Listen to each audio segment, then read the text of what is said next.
नमस्कार मित्रों, desire point channel के इस नए वीडियो लेक्चर में मैं हूं अमित दुबे और आज के इस वीडियो लेक्चर में हम कक्षा 10 की NCERT मैथ की प्रश्नावली 4.3 का अध्ययन कर रहे हैं।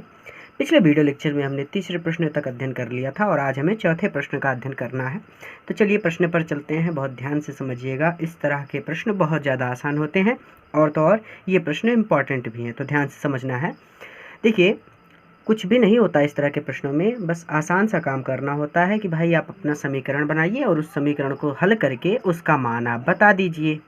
तो देखिए क्या कहता है कि 3 वर्ष पूर्व रहमान की आयु वर्षों में का व्युत्क्रम, इस वर्षों में को भूल जाते हैं, ठीक है। तो 3 वर्ष पूर्व रहमान की आयु का व्युत्क्रम अब से 5 वर्ष पश्चात आयु के व्युत्क्रम का योग 1/3 है। उसकी वर्तमान आयु ज्ञात कीजिए। ये तो बड़ा आसान प्रश्न है। कहता है 3 वर्ष पूर्व रहमान की आयु, पहले इतना समझिए, 3 वर्ष पूर्व रहमान की आयु, तो आप मान लीजिए, आप लिखेंगे माना। देखिए क्या चीज़ मानी जाती है, जो चीज़ पूछ रहा है वही चीज़ मान लीजिए कि उसकी वर्तमान आयु ज्ञात कीजिए। हमें उसकी वर्तमान आयु ज्ञात करनी है, इसीलिए हम उसकी वर्तमान आयु को कुछ मान लेंगे। जो चीज़ पूछे वही मान लीजिए। तो हम मान लेते हैं कि माना, तो हमने माना कि रहमान की वर्तमान आयु बराबर यक्स वर्ष। देखिए यहाँ पे वर्षों में दिया है ना, किसी की आयु वर्षों में ही तो ली जाएगी, जैसे 7 वर्ष के, 8 वर्ष के, 9 वर्ष के, ये सारी चीज़, तो ये वर्षों में, ठीक है। अब हमने मान लिया कि रहमान की वर्तमान आयु यक्स वर्ष है। अब ध्यान से समझिए क्या कह रहा है, प्रश्न वही करने वाले हैं कि 3 वर्ष पूर्व रहमान की आयु, कहता है 3 वर्ष पूर्व रहमान की आयु। तो मेरा प्रश्न ध्यान से समझिए, मैं कहूँ कि अभी इस समय आप 8 वर्ष के हैं, तो 3 वर्ष पूर्व आप कितने वर्ष के रहे होंगे? आप क्या करेंगे कि इस 8 में से 3 को घटा देंगे और कहेंगे कि सर 3 वर्ष पूर्व हम 5 वर्ष के थे। तो अभी रहमान यक्स वर्ष का है, तो 3 वर्ष पूर्व रहमान कितने वर्ष का होगा? इस यक्स में से 3 घटा दीजिए। तो भैया 3 वर्ष पूर्व रहमान की आयु कितनी होगी? यक्स माइनस 3 वर्ष। प्रश्न आगे क्या कहता है उसे समझिए। कहते हैं 3 वर्ष पूर्व रहमान की आयु का व्युत्क्रम, ये तो बात की बात है, और अब से 5 वर्ष पश्चात, अब से 5 वर्ष पश्चात आयु। अभी मैं कह रहा हूँ कि आप 8 वर्ष के हैं, तो अब से 5 वर्ष पश्चात आप कितने वर्ष के होंगे? तो आप कहेंगे सर 8 में 5 जोड़ दीजिए, पता चल जाएगा कि अब से 5 वर्ष पश्चात हम 13 वर्ष के हो जाएंगे। उसी तरह से अभी रहमान यक्स वर्ष का है, तो अब से 5 वर्ष पश्चात तो उसकी आयु कितनी हो जाएगी? तो 5 वर्ष पश्चात रहमान की आयु कितनी हो जाएगी? उसी यक्स में आप 5 जोड़ दीजिए। अब ध्यान से समझिए प्रश्न क्या कह रहा है। प्रश्न कह रहा है कि 3 वर्ष पूर्व रहमान की आयु का व्युत्क्रम और अब से 5 वर्ष पूर्व पश्चात आयु के व्युत्क्रम का योग 1/3 है। तो भाई यहाँ पे हम लिखेंगे प्रश्नानुसार। अब व्युत्क्रम क्या है? 3 वर्ष पूर्व रहमान की आयु का व्युत्क्रम क्या होगा? ये यक्स माइनस 3 है, यक्स माइनस 3 का उल्टा यानी 1/यक्स माइनस 3 योग कह रहा है। देखिए यहाँ पे कि 3 वर्ष पूर्व रहमान की आयु का व्युत्क्रम, व्युत्क्रम यानी यक्स माइनस 3 का उल्टा, और अब से 5 वर्ष पश्चात आयु के व्युत्क्रम। 5 वर्ष पश्चात आयु का व्युत्क्रम क्या है? ये यक्स प्लस 5 है, इसका उल्टा कर देंगे यानी 1/x प्लस 5 का योग। योग मतलब होता है जोड़ना, यानी ये प्लस और इसका व्युत्क्रम यानी 1/x माइनस, यहाँ पे प्लस हो जाएगा 5। ये कितना है? ये है 1/3। तो आपका समीकरण बन गया 1/3। अब इस समीकरण को सॉल्व कर लीजिए। अब देखिए कैसे सॉल्व होगा, बड़ा आसान है। लासा लीजिए, यहाँ पे लासा लेंगे यक्स माइनस 3 एक ब्रैकेट में और यक्स प्लस 5 एक ब्रैकेट में। अब यक्स माइनस 3 से इस दोनों में भाग देंगे तो यक्स माइनस 3 से यक्स माइनस 3 कट जाएगा, यक्स प्लस 5 बचेगा, और यक्स प्लस 5 से 1 में गुणा होगा तो यक्स प्लस 5 ही आएगा। फिर बीच में प्लस है, प्लस लगा देंगे। यक्स प्लस 5 से यहाँ पे इन दोनों में भाग देंगे, यक्स प्लस 5 को काट देगा, यक्स माइनस 3 से 1 में गुणा हो जाएगा, बच जाएगा हमारे पास यक्स माइनस 3 और बराबर करके हमें मिलेगा 1/3। ठीक है, कुछ भी नहीं किया। अब देखिए ये यक्स ये हो जाएगा 2x, 5 में से 3 गया प्लस का 2 बराबर 1/3। नीचे क्या बचेगा? ध्यान से समझिए, इस यक्स का एक बार गुणा करेंगे यक्स प्लस 5 में, तो यक्स का गुणा करेंगे यक्स प्लस 5 में, एक बार -3 का गुणा करेंगे x प्लस 5 में, ठीक है। अब देखिए कैसे होगा, ये हो गया 2x ऊपर रहेगा, ठीक है, +2 = 1/3, ठीक है। x का गुणा किया x में, x², x का गुणा किया 5 में तो 5x, फिर -3 का गुणा किया x में तो -3x, -3 का गुणा किया 5 में तो माइनस प्लस माइनस का गुणा माइनस और 5 ये के 15। अब देखिए इसको सॉल्व करेंगे, ये हो गया 2x + 2 अपान ये हो जाएगा x², 5 में से 3 जाएगा, प्लस का 2x और माइनस का 15 = 1/3। अब देखिए यहाँ पे तिर्यक गुणा होगा, यानी 3 का गुणा होगा 2x + 2 में और 1 का गुणा होगा x² + 2x - 15 में। तो गुणा करते हैं, 3 का गुणा करेंगे 2x में तो 3 × 2 = 6x और प्लस 3 × 2 = 6 बराबर x² का गुणा किया 1 में x² आना है, 2x का गुणा किया 2x आना है, -15 का गुणा किया 1 में -15 आना है।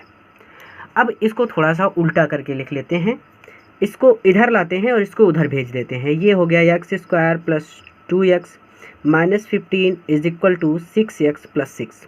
अब इस वाले को भी इधर लाते हैं तो x² + 2x -15 और ये वाले जो हैं ये 6x इधर आएगा तो माइनस का 6x और ये 6 आएगा तो माइनस का 6 = 0। अब ध्यान से समझिएगा, ये x² है, ठीक है, ये प्लस का 2x है, ठीक है, ये माइनस का 6x है। ये सजाती को सजाती के पास लिख देता हूँ और ये माइनस का 6 है और यहाँ पे ये माइनस का 15 था, ठीक है।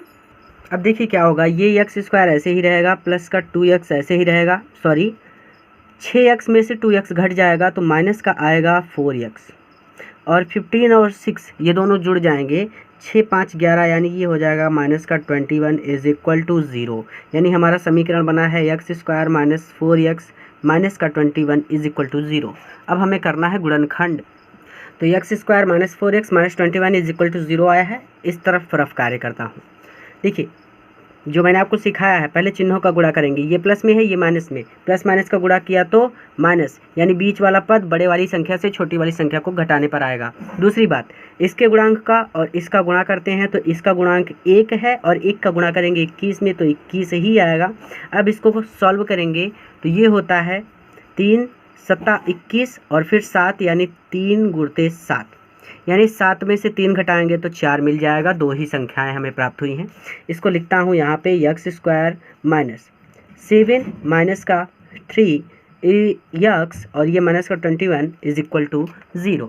अब देखिए क्या होगा, अब ये हो गया x², ये माइनस 7 अंदर जाएगा ना और x का गुणा भी हो रहा है, तो देखिए 7 में x का गुणा किया तो 7x हो गया, लेकिन ये माइनस बाहर था तो माइनस अंदर जाएगा तो 7 प्लस में है तो माइनस का 7x और ये 3 माइनस में है और 3 में x का गुणा है, तो ये माइनस जब अंदर गया तो इसने 3 को माइनस माइनस से प्लस कर दिया और जब 3x का गुणा हुआ तो ये हो गया 3x माइनस का 21 = 0, ठीक है।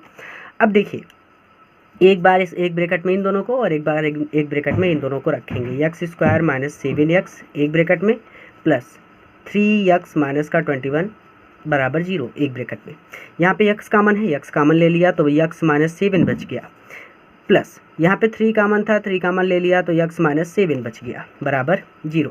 अब x - 7 दोनों ब्रैकेट में है तो एक बार ले लेंगे बाहर और x + 3 एक बार, तो x + 3 बराबर 0।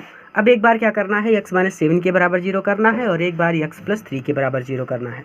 तो पहले x - 7 के बराबर 0 करता हूँ, तो x को 7 को उधर भेजूंगा तो x का मान आएगा 7। दोबारा x + 3 को 0 करता हूँ बराबर के, तो 3 को उधर भेजेंगे तो x = -3 आएगा। अब देखिए x का जो मान माइनस में आएगा उसे आपको नहीं लेना है, उसे छोड़ देना है, और ये जो x का मान प्लस में आया है वही मान हमें लेना है। यानी x का मान कितना मिल गया, 7। अर्थात रहमान की वर्तमान आयु कितना मानी थी, x, यानी x का मान कितना मिला है, x बराबर 7 आया है। इसका मतलब रहमान की वर्तमान आयु 7 वर्ष है। तो 5वां प्रश्न है कि एक क्लास टेस्ट में शेफाली के गणित और अंग्रेजी में प्राप्त किए गए अंकों का योग 30 है। मैं एक एक चीज़ लिखते चलता हूँ, ठीक है, पहले इतना लिख लेते हैं। तो शेफाली द्वारा गणित तथा अंग्रेजी में प्राप्त अंकों का योग 30 है, ये लिख लिया। आगे चलूँ, ध्यान से समझिएगा नहीं तो समझ में नहीं आएगा। कहता है कि यदि उसको गणित में 2 अंक अधिक और अंग्रेजी में 3 अंक कम मिले होते। यदि उसको गणित में 2 अंक अधिक तथा अंग्रेजी में 3 अंक कम मिले होते तो उनके अंकों का गुणनफल 210 होता। पहले इस बात को समझिए, यदि उसको गणित में 2 अंक अधिक मिले होते। हम यहाँ पे थोड़ा सा विपरीत काम करेंगे। हम मान लेते हैं कि उसको गणित में यक्स अंक मिला है, ठीक है। हम लिख रहे हैं कि माना शेफाली ने गणित में प्राप्त किए अंक यक्स, यानी गणित में शेफाली को यक्स अंक मिला है, तो उसको अंग्रेजी में कितना अंक मिलेगा। तब अंग्रेजी में मिले अंक, ध्यान से समझिएगा मेरे पास जो मैं बात समझाने जा रहा हूँ। मैंने कहा कि आपके पास 20 रुपये हैं और उस 20 रुपये में से मैंने 10 रुपये निकाल लिए, तो आपके पास कितने रुपये बच गए, 10 रुपये।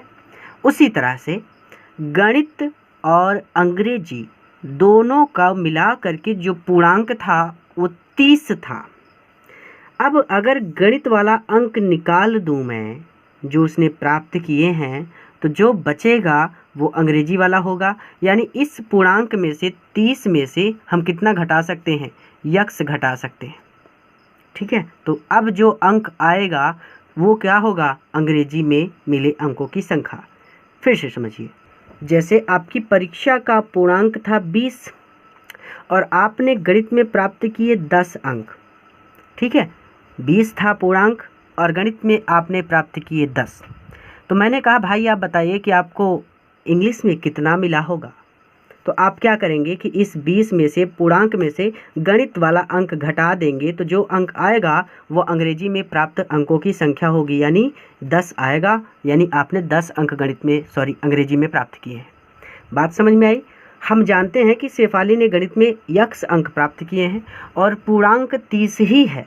तो अब इस 30 में से अगर यक्स को घटा दें तो जो अंक आएगा वो अंग्रेजी में मिले अंकों की संख्या होगी। अब प्रश्न को और ध्यान से समझिएगा, बार बार समझा रहा हूँ, अच्छे से पढ़िएगा।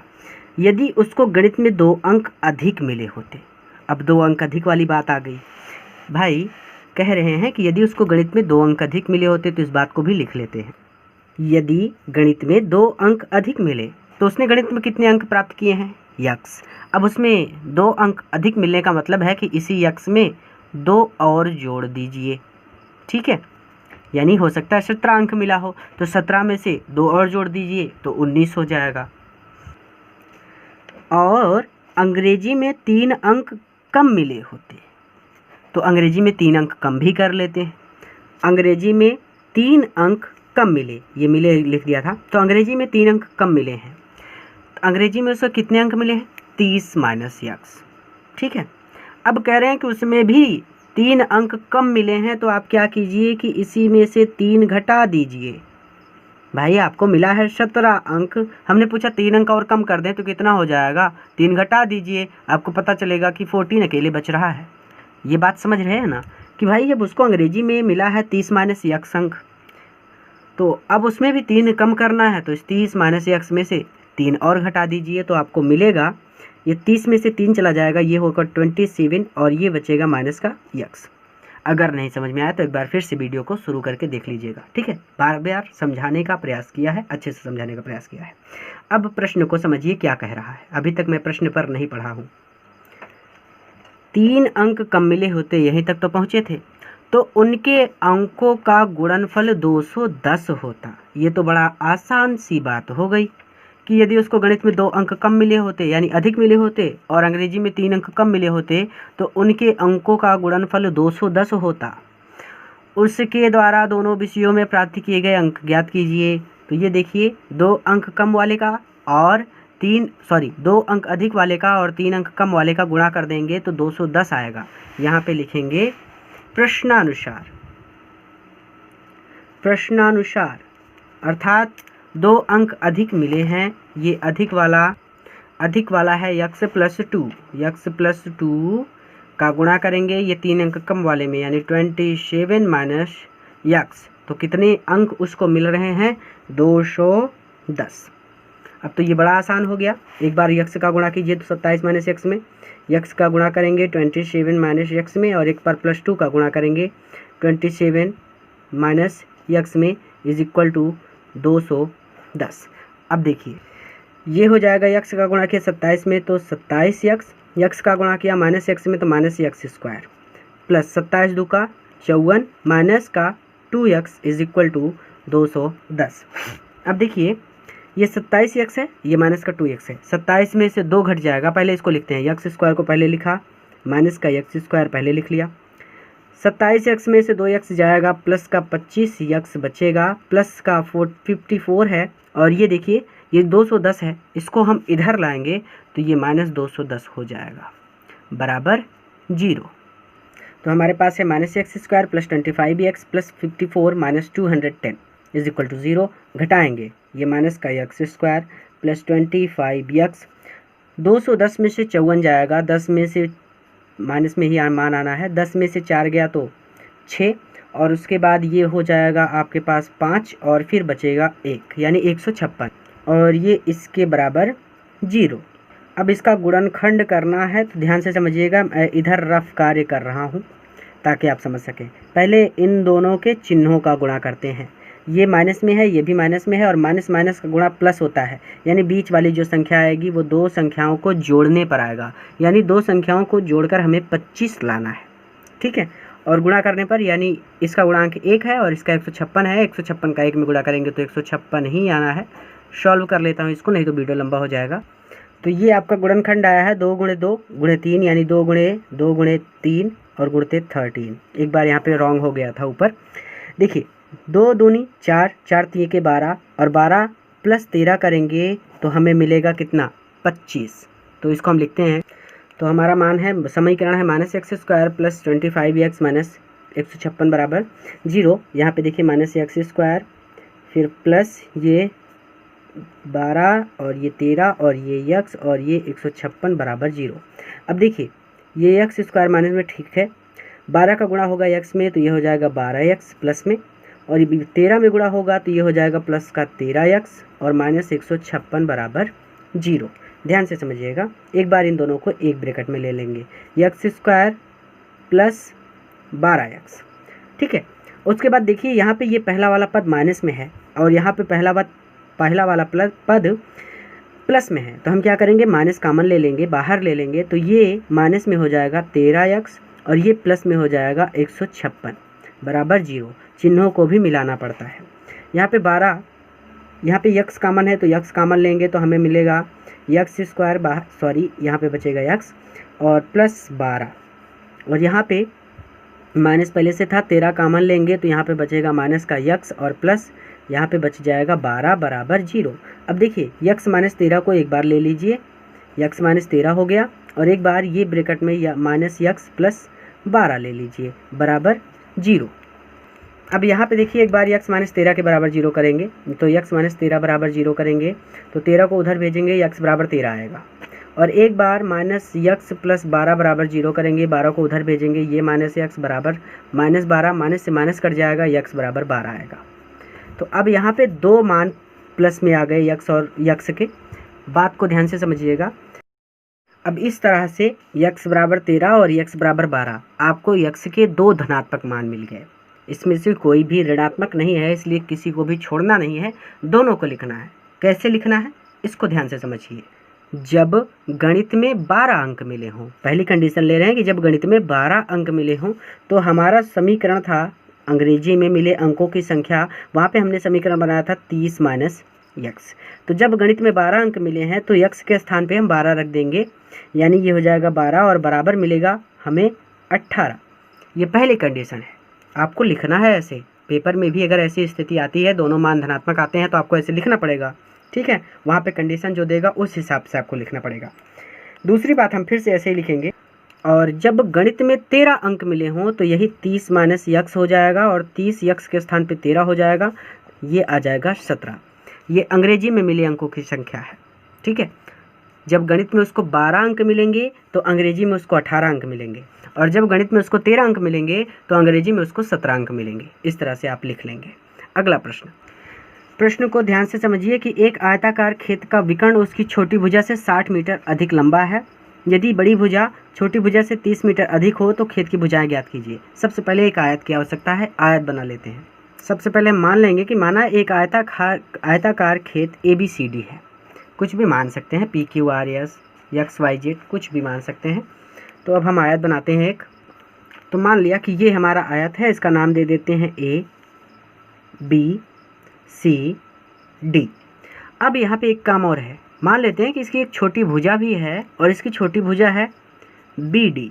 ठीक है, माना लिख देता हूँ, जिसमें बी डी छोटी भुजा की लंबाई यक्स मीटर है। ये छोटी वाली भुजा है, इसकी लंबाई कितनी है, यक्स मीटर। अब ध्यान से समझिएगा जो जो हो रहा है। यहाँ पे बड़ी भुजा भी होगी, ये दोनों बड़ी भुजाएं हैं ए बी और सी डी। किसी एक भुजा को मान लीजिए।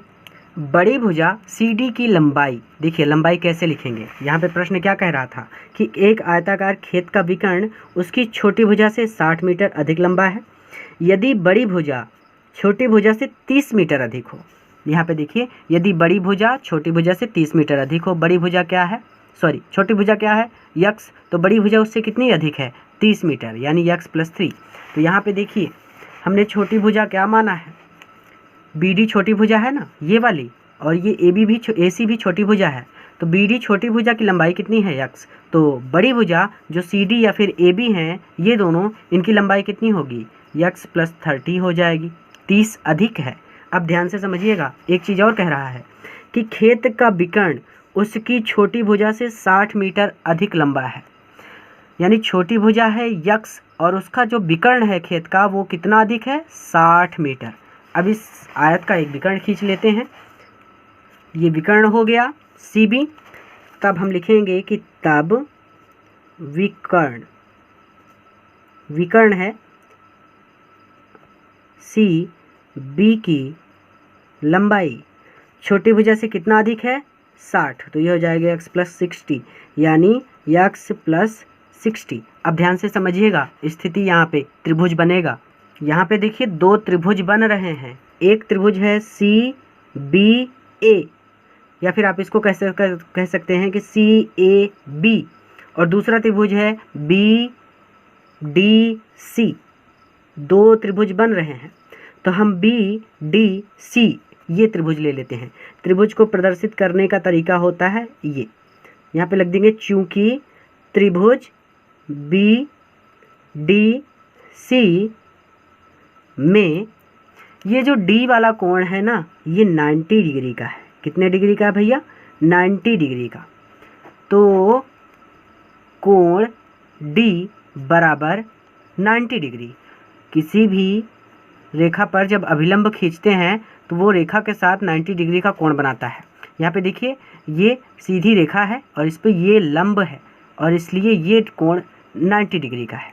ठीक है, और जब एक कोण 90 डिग्री का है, यानी ये समकोण त्रिभुज बन गया, यानी ये बी डी सी ये एक समकोण त्रिभुज है। तो समकोण त्रिभुज में हम पाइथागोरस प्रमेय लगा सकते हैं। पाइथागोरस प्रमेय होती है कर्ण का स्क्वायर बराबर लंब का स्क्वायर प्लस आधार का स्क्वायर, ये पाइथागोरस प्रमेय होती है। ठीक है, कहाँ से, पाइथागोरस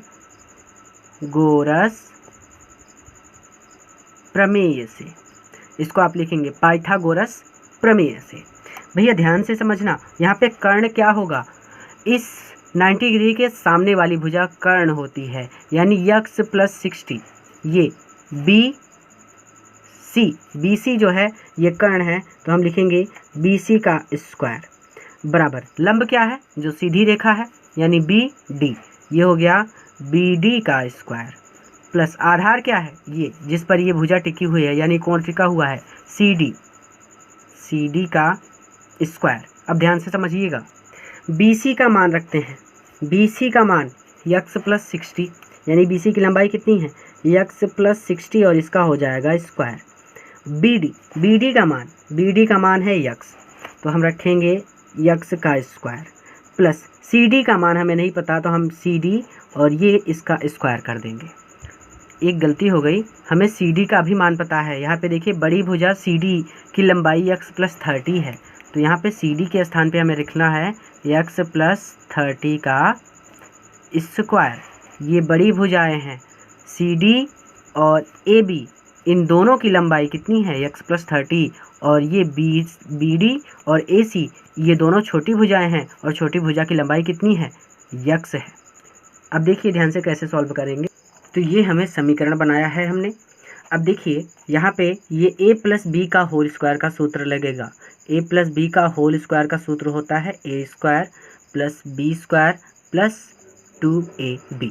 ठीक है, अब देखिए ये क्या है, ये यक्स जो है ये a है और 60 जो है ये b है, यानी यक्स का स्क्वायर प्लस 60 का स्क्वायर प्लस 2 गुणते ए बी, ए कितना है यक्स गुणते बी कितना है 60 इज इक्वल टू, यहाँ पे भी वही नियम, यानी यक्स का स्क्वायर प्लस 30 का स्क्वायर प्लस 2 गुणते यक्स गुणते 30 और ये प्लस का यक्स स्क्वायर वैसे ही रहेगा।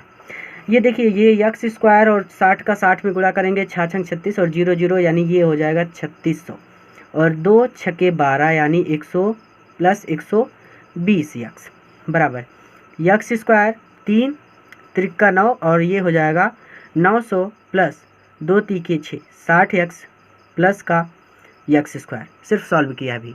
अब एक तरफ सभी को लाते हैं, यहाँ पे देखिए ये यक्स स्क्वायर प्लस में है, ये भी यक्स स्क्वायर प्लस में है। ध्यान से समझिएगा, जब इस यक्स स्क्वायर को इधर लाएंगे तो ये माइनस में हो जाएगा और जब माइनस में हो जाएगा तो इस यक्स स्क्वायर से ये वाला यक्स स्क्वायर कट जाएगा, तो इसको हम अभी पे यहीं पे ही काट देते हैं, हमारा थोड़ा सा क्वेश्चन सॉल्व हो जाएगा। ये हमारे पास 3600 है, इसको ऐसे रहने देते हैं, इस 900 को इधर लाते हैं, माइनस का 900 हो जाएगा, फिर प्लस का 120 है, इस 60 एक्स को उधर लाएंगे तो ये माइनस का 60 एक्स हो जाएगा और ये प्लस के यक्स स्क्वायर को इधर लाएंगे तो ये माइनस का यक्स स्क्वायर हो जाएगा, उधर बचेगा 0। ये माइनस है भैया, ध्यान से समझिएगा, प्लस हो गया है गलती से, लीजिए अब समझ में आएगा। 3600 में से 900 घटाइए, 9 तीके 27 और 9 चौको 36 होता है, यानी ये हो जाएगा 2700। ठीक है, 9 घट गया तो फिर उसके बाद 120 में से 60 यक्स जाएगा तो हमें मिलेगा प्लस का 60 यक्स और ये हमारे पास माइनस का यक्स स्क्वायर है, ऐसे ही रहेगा बराबर 0। अब यहाँ पे ध्यान से समझिए, ये यक्स स्क्वायर माइनस में है, थोड़ा सा इसको मैं दूसरा नियम ना लगा के आपको आपकी तरह समझाता हूँ। देखिए इस यक्स स्क्वायर को समीकरण के उस तरफ भेजते हैं, तो समीकरण के उस तरफ जाएगा तो यक्स स्क्वायर हो जाएगा प्लस में। ठीक है, 60 एक्स को उधर भेजेंगे तो 60 एक्स हो जाएगा माइनस में, 2700 को उधर भेजेंगे तो ये हो जाएगा 2700 भी माइनस में हो जाएगा क्योंकि प्लस में था और इधर बचेगा 0।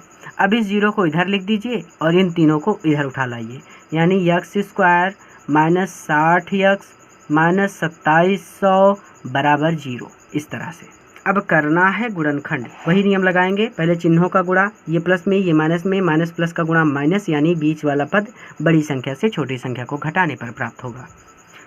मैं 2700 को हल कर लेता हूँ फिर लिखता हूँ। ध्यान से समझिएगा, ये हमारा समीकरण था और इस समीकरण को ही हमने अलग से लिख दिया है ताकि आपको डाउट ना हो।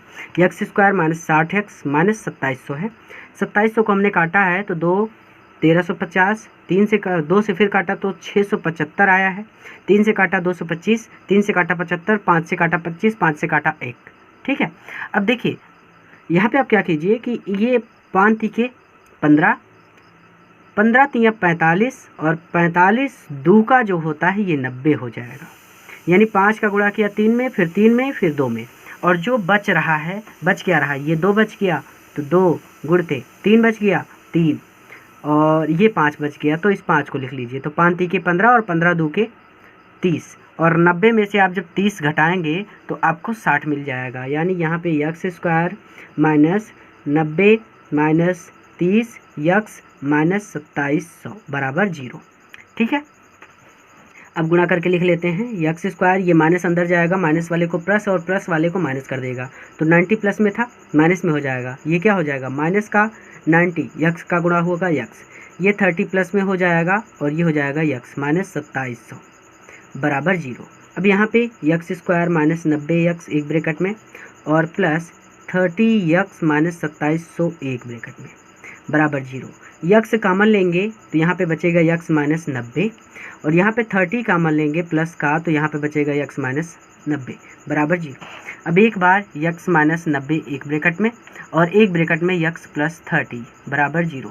एक बार 90 के बराबर 0 करेंगे, यक्स माइनस 90 बराबर 0, तो यक्स बराबर आएगा 90 और एक बार यक्स प्लस 30 बराबर 0 करेंगे तो यक्स बराबर आएगा माइनस का 30 और इस माइनस वाले को मान नहीं लेना है, हमें केवल प्लस वाले को लेना है। तो हमने देखा कि हमें यक्स का मान मिला है 19 यानी 90। यक्स बराबर हमें मिला है 90। अब देखिए इसी यक्स के मान को उठाकर समीकरण में रख देना है, हमें खेद की भुजाएं पता चल जाएंगी। हमने देखिए BD छोटी भुजा की लंबाई यक्स मीटर मानी थी, यक्स का मान कितना आया है 90। आप लिखेंगे अर्थात छोटी भुजा की लंबाई 90 मीटर है। ठीक है। बड़ी भुजा DC या फिर AB, बड़ी भुजा क्या है, बड़ी भुजा जो है वो यक्स प्लस 30 है। अब यक्स का मान तो हमें मिल गया 90 और 90 में जोड़ कितना देना है 30, तो 9 3 12 यानी 120 मीटर। आप लिखेंगे अर्थात बड़ी भुजा की लंबाई 120 मीटर है। यक्स का मान ही सब जगह पे रख देना है और फिर हमें बड़ी भुजा छोटी भुजा सब पता चल जाएगी। और विकर्ण CD की लंबाई, ये आपके लिए क्वेश्चन मार्क है। मैं जानना चाहता हूँ कि क्या आप विकर्ण का मान निकाल सकते हैं। आप कमेंट करके मुझे बताइए कि विकर्ण का मान कितना होगा। वीडियो काफ़ी ज़्यादा लंबा हो गया है, इसलिए इसके आगे के प्रश्नों को अगले वीडियो लेक्चर में सॉल्व करेंगे। पूरा वीडियो देखने के लिए धन्यवाद। विकर्ण का मान मुझे ज़रूर बताइए आप कमेंट करके। यहाँ पे देखिए तो खेद की भुजाएं, केवल खेद की भुजाएं ही पूछा है, विकर्ण कहीं पे नहीं पूछा है। आपको विकर्ण कहीं लिखना नहीं है, बस मैंने पूछा है और आपको बताना है कि विकर्ण का मान कितना आएगा।